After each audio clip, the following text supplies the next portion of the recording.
পেটের চর্বি কি আপনাকে বিরক্ত করছে? বেল্ট বাঁধার সময় কি মনে হয় পেটটা একটু কম হলে ভালো হতো? কিন্তু আমরা রাতের খাবারে এমন কিছু ভুল করছি যা অজান্তেই আমাদের পেটের চর্বি বাড়াচ্ছে। আজ সেই ভুলগুলো তুলে ধরব এবং কিভাবে এগুলো এড়িয়ে চললে আপনার পেটের চর্বি খুব দ্রুত কমতে পারে তা জানাবো। আর হ্যাঁ, এই ভুলগুলো জানলে আপনার হয়তো বলার ইচ্ছে হবে, এই তো আমি তো প্রতিদিন এইগুলোই করছি। তাই শেষ পর্যন্ত দেখুন, কারণ কিছু সহজ পরিবর্তন আপনার জীবন বদলে দিতে পারে। ডিনার মানে হেভি বিরিয়ানি বা ফ্রাইড ফুড কিছুতেই কম্প্রোমাইজ হবে না। কিন্তু জানেন কি, রাতের খাবারে অতিরিক্ত কার্বোহাইড্রেট বা তেল ঘি খাবার আপনার শরীরের মেটাবলিজমকে স্লো করে দেয়। কারণ রাতের বেলা আমাদের অ্যাক্টিভিটি কমে যায় আর অতিরিক্ত ক্যালোরি সরাসরি পেটের চর্বি হয়ে জমে।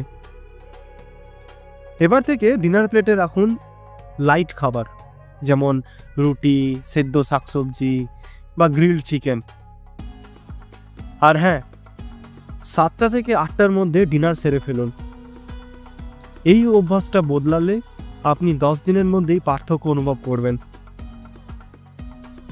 আর মনে রাখবেন, রাত 11টায় বিরিয়ানি খেলে আপনার পেটের চর্বি না কমে আপনার ডায়েটিশিয়ানের ইনকাম বাড়াবে। ডিনার করতে করতে কি টিভি দেখেন কিংবা সোশ্যাল মিডিয়া স্ক্রল করেন? স্টাডিজ বলছে ডিস্ট্র্যাক্টেড ইটিংয়ের কারণে আমরা প্রয়োজনের চেয়ে 20 থেকে 30% বেশি খেয়ে ফেলি। আর এই অতিরিক্ত ক্যালোরি পেটের চর্বি বাড়ানোর সবথেকে বড় কারণ।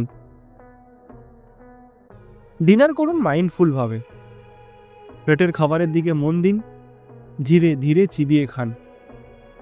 এতে আপনি কম খাবেন, পেট ভরা লাগবে আর ডাইজেশনও ভালো হবে।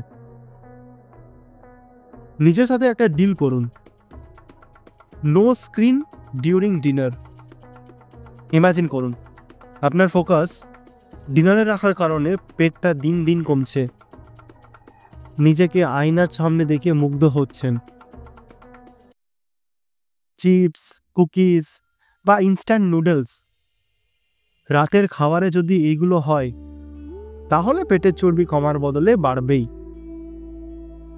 প্রসেসড ফুডসে থাকে অতিরিক্ত পরিমাণে সোডিয়াম আর আনহেলদি ফ্যাটস, যা শরীরের ওয়াটার রিটেনশন বাড়ায় এবং পেট ফুলে যায়। প্রসেসড ফুড বাদ দিয়ে হোমমেড সিম্পল খাবারে মন দিন। রুটি, সবজি, মুগ ডালের স্যুপ বা লাউ চিংড়ি, এইগুলো আপনার মেটাবলিজমকে বুস্ট করবে। ভুল খাবারের কারণে যে পেট ফুলে যায়, সেটা এক সপ্তাহে কমিয়ে কিভাবে ফ্ল্যাট টামি পাবেন সেটা আমি পরে বলবো। কিন্তু তার আগে আসুন আর একটা বড় ভুল ঠিক করি। ডিনারে বেশিরভাগ মানুষ শুধু ভাত বা রুটি খান, কিন্তু প্রোটিন বাদ পড়ে।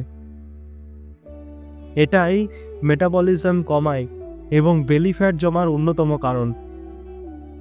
প্রোটিন না থাকলে আপনি রাতের পর রাত পেটে চর্বি কমানোর চেষ্টা করলেও কাজ হবে না। ডিনারে রাখুন হাই প্রোটিন খাবার, যেমন সেদ্ধ ডিম, গ্রিল করা ফিশ বা পনির। প্রোটিন শুধু পেটের চর্বি কমায় না, বরং আপনাকে রাতে ভালো ঘুমাতেও সাহায্য করে। তাই ডিনারে শুধুমাত্র ভাত খেলে আর পেট কমানোর স্বপ্ন দেখলে সেটা হবে মিরাক্কেল আশা করা। ডিনারের সাথে সফট ড্রিঙ্কস বা সুগারি জুস বা বেশি সুইট টি পান করছেন, তাহলে জানবেন এই সুগার লিভারে ফ্যাট জমিয়ে পেটের চর্বি বাড়ায়। এগুলো আপনার ওয়েট লস জার্নিকে স্লো করে না, বরং হেলথ ইস্যুসেরও ঝুঁকি বাড়ায়। সুগারি ড্রিঙ্কস বাদ দিয়ে ডিনারের আগে বা পরে 1 গ্লাস লেবু পানি বা গ্রিন টি খান। এটা মেটাবলিজমকে বাড়াবে আর সুগারের ক্রেভিংসও কমাবে। ইমাজিন করুন শুধু পানীয় পরিবর্তন করার জন্য আপনার পেটের চর্বি ঝরছে। এই সহজ অভ্যাস তো সবাই করতে পারবে, তাই না? পেটে চর্বি কমানো কিন্তু কোনো ম্যাজিক নয়, বরং সঠিক অভ্যাসের ফল। আজ রাত থেকেই এই ভুলগুলো শুধরে নিন। আর মনে রাখুন, ছোট ছোট পরিবর্তনে বড় ফল নিয়ে আসবে। আপনি যদি আরও দ্রুত পেটের চর্বি কমাতে চান, তাহলে আমার আগের ভিডিও এই বাঙালি ঘরোয়া খাবারের ডায়েট চার্টটি ফলো করুন। পুরো পেটের চর্বি গলে যাবে। লিঙ্ক দেওয়া আছে এন্ড স্ক্রিনে। আপনার পেটের চর্বি পুরো গলে যাবে, একদম গ্যারেন্টেড। এই ভিডিওটি যদি ভালো লেগে থাকে তাহলে অবশ্যই লাইক, শেয়ার এবং সাবস্ক্রাইব করতে একদম ভুলবেন না। নিচের কমেন্ট সেকশনে কমেন্ট করে জানান আপনার মতামত। আর যদি কোনো প্রশ্ন থাকে তাহলে অবশ্যই লিখে জানান, আমি উত্তর দেওয়ার চেষ্টা করব। আমাদের চ্যানেলে মেম্বার হওয়ার জন্য সাবস্ক্রাইবের পাশে জয়েন বাটনটিতে ক্লিক করুন। আমি আমার মেম্বারদের জন্য কিছু এক্সক্লুসিভ ভিডিও আনতে চলেছি, যা আপনারা মিস করতে চাইবেন না। তাহলে দেখা হচ্ছে পরের ভিডিওতে। ততক্ষণের জন্য স্টে ফিট, স্টে হেলদি। ধন্যবাদ।